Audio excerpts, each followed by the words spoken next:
What's going on, guys? Brickman here, and today we are going to be talking about the Battlefield 1 beta. And I gotta tell you, I had a blast playing this. It's a game that I could go in and play alone or play with friends, which I did probably 95% of the time. So shout out to you, Nolts, PT Cruiser, Chopsticks, Assassin's Creed. That's the top squad. Beware for when the real game comes out. But yeah, let's get right into it. The map that we were able to play was Sinai Desert, and it was pretty big. Most Battlefield maps are pretty big, so nothing new there. The scenery and the design was amazing. It was beautiful, and I think Battlefield always makes their maps like that.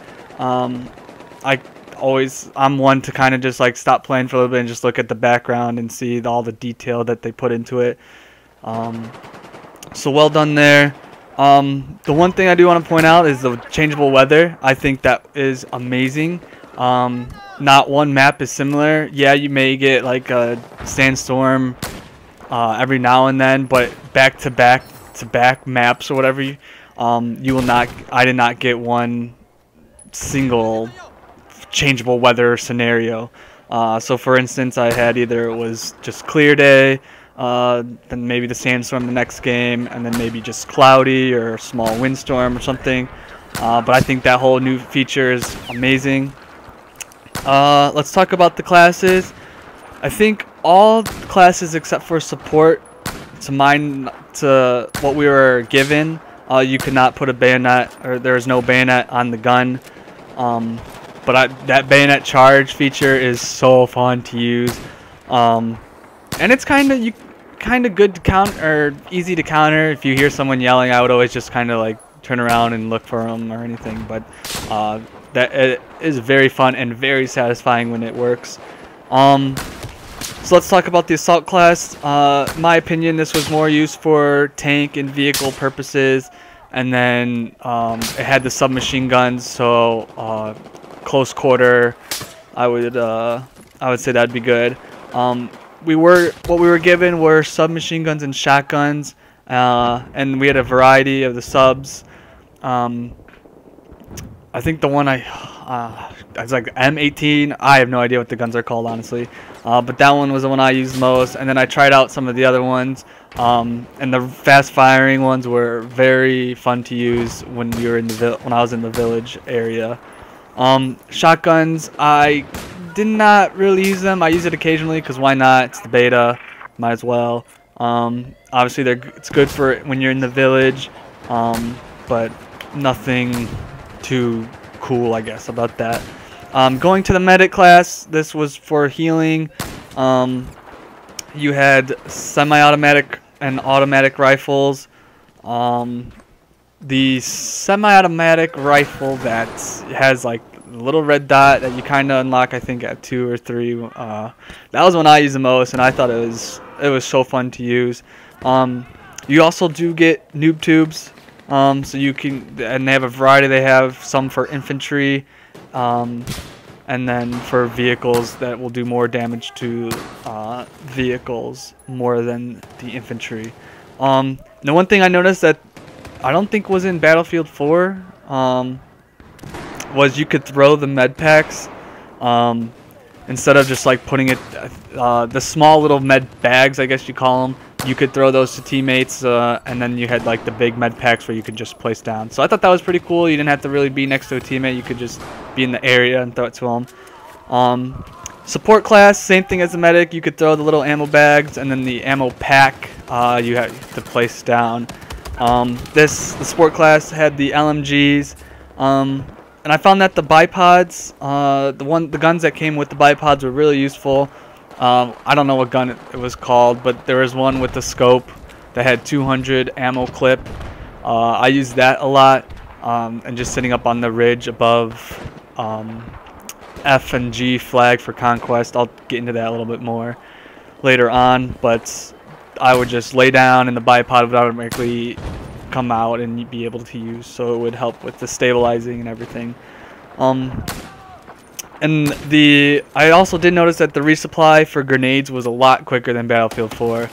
I noticed that in Battlefield 4 you'd have to kind of like stay over it, the pack for probably a minute or so. That's what it seemed like to me, in order to resupply a grenade. But right away you could put one down and re-get that grenade back. And then the scout class, the awesome sniper class. And sniping in Battlefield 1 is so much fun. I think when I was playing with my friends, we were all snipers at one point, and it was a blast. Even if some of them were on the other team, we were in the same party, so we'd always like say, "Hey, where you at? Let's try to snipe each other." So that was cool. They do have this thing called K-bullets, which I guess it's a specialized bullets where it does a little bit more damage to vehicles. The light vehicle and like the Jeep looking kind of thing, I think it does the most damage to that. It does a little bit damage to the tanks, but not as much as those. But I think the scout class was fun. One thing I do recommend when the game comes out is to get the binoculars, because if you see someone and light them up, it lights up their whole body, so you can kind of see where they are a little bit more useful. But yeah, overall I think the classes were well made, and I can't wait to see what else, what they have in store for us. Now let's talk about the elite classes. There was 3 of them on this map. Now I don't know if it's 3 total throughout the entire game or if it's specific to each map, but we were able to use 3 of them. First one, I called him the minigun. You got this big, like huge gun. I think it holds 200 rounds, and you get 1,000 extra clips. You do have more armor on, but you cannot aim down sight, so it is good close quarters. I remember this one game for Conquest, I picked it up. You pick it up at the F flag, and then I walked over to the G flag and just I didn't really spawn kill them, but they were just coming trying to take over G, but I just kept getting them. So it does help when the enemies are really close to you and everything. The next one is the flamethrower. I didn't really use this one as much, but when I did, it was pretty fun. You do have a mask on, so your vision is somewhat disabled, but you can still see whatever you're looking at. It is very good when you're in the village area. Lighting the first buildings on fire was pretty cool if there were people in there. I think I did that a couple times. And the third one, I called it the artillery gun. It's kind of like the gun that you can unlock with the assault class. If I didn't mention that already, you are able to use like an artillery gun towards vehicles and everything to help do damage. So I think the only difference is you get more ammo when you pick up this special elite class. Alright, now let's talk about the vehicles. As far as the infantry vehicles, you had like a truck and then an armored truck, which were I guess the 2 smallest ones. The truck obviously is the simple 3-person transport with a minigun on the back, and I found it was very hard to use that gun when somebody was driving, especially when you aim down the sight. The armored truck is good if you are capturing flags, because it does help the bullets, but I mean, it's an armored truck, so it's not going to be as strong as a tank. They have an artillery truck. I didn't really get a chance to use this. I don't think at all, honestly. But I think it's kind of just like a more armored truck with probably, I think, a minigun on it. And then you have a land ship, which is kind of like a heavy tank, but it's cannons on all sides, and I think it can fit 6 people. And then you have the heavy tank and light tank. The heavy tank, I think you get a cannon for the driver, and then guns for the other passengers on the sides and the back. And then the light tank is just for 1 person, and that I found out to be very useful. It's faster than the other tanks, and it can still do a lot of damage. And then my favorite, it's not technically a vehicle, but it's considered a vehicle, is the horse. I loved using the horse, and I actually have gameplay of me using it, so I'll put the link in the description. You guys can go check it out. But it is so fun when you take out your sword and you're charging at somebody and you just slice them or whatever. And then you can also use your gun on it. Didn't really use that as much as the sword. And then you can also put down some med packs and ammo packs. Planes, they're a lot easier, from my opinion, they're a lot easier to fly than the jets in Battlefield 4. I personally sucked at flying in Battlefield 4, but I was able to have more fun with it and got used to it in this. You have the attack plane, which is a good all-around. It can shoot, it's like 50 cals, and then you can also have bombs attached to it with the bomb sight. And then you can also switch out the miniguns for like a tank cannon or something. The bomber, it is slow, but obviously it's got more damage, or what do you call it? More health, I guess. That was pretty fun to use, especially when you're over the village and stuff. You can the whistles blow when you drop them, and then it is fun to blow them up. And you also have different variants of that with, I think they had like not flamethrowers, but you can drop fire bombs to kill infantry, and then the scout plane, which is mostly for dogfighting, really fast. If I was ever an attack plane, I would never really try to go for scouts because they were just too quick for me. They would always outmaneuver me. But overall, really fun to use.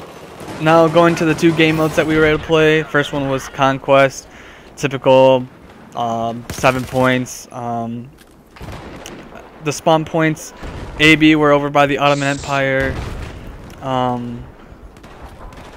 F and G were over by the British, and then C and D were in the middle, and then E was kind of off by itself. So you had a variety of open space, close quarters type flags. They did change it where it was first to 300 points, not to where it counted down by tickets, which makes it more fun. And then you get points by capturing the flags instead of getting kills, so it makes it more objective based. And then the last one was Rush. I didn't really play this as much. My friends and I just enjoyed playing Conquest more. We found ourselves ranking up more to Conquest. But there are 2 artillery command stations, which are you're defending. So it's kind of basically like the normal Rush, except it's command stations. There's 5 sectors, 12v12, and defense. You can call in airstrikes using those state command centers, and then it'll like hold the offense. But yeah, overall I would say this game was so much fun. Kind of was disappointed they didn't add another map to it, but I was still happy with the one that we got. So in conclusion, I would say the good part about it was the graphics. The map design was amazing. It was really fun, and the different class variations of what you could equip and everything, even in the beta, makes me look forward to what can actually be played when the game comes out. Bad, I would say the vehicles were kind of slow, but that's granted, giving it World War I. And I did occasionally have times where we were in the vehicles and we would be driving through the dunes or whatever, and they would just disappear and make us leave. So hopefully they can fix that up. And then during the bayonet charge, I found that the turn radius was kind of not big. So if someone was laying down to the side, it was hard for me to turn around and get them. But overall, I cannot wait for this game to come out. My friends cannot wait for this game to come out, and it's just going to be a blast. Like I said, I've already got 2 Battlefield 1 gameplay videos, so I'll put those links in the description. Drop a like if you enjoyed this video, and I hope you guys have a good rest of the day. Peace.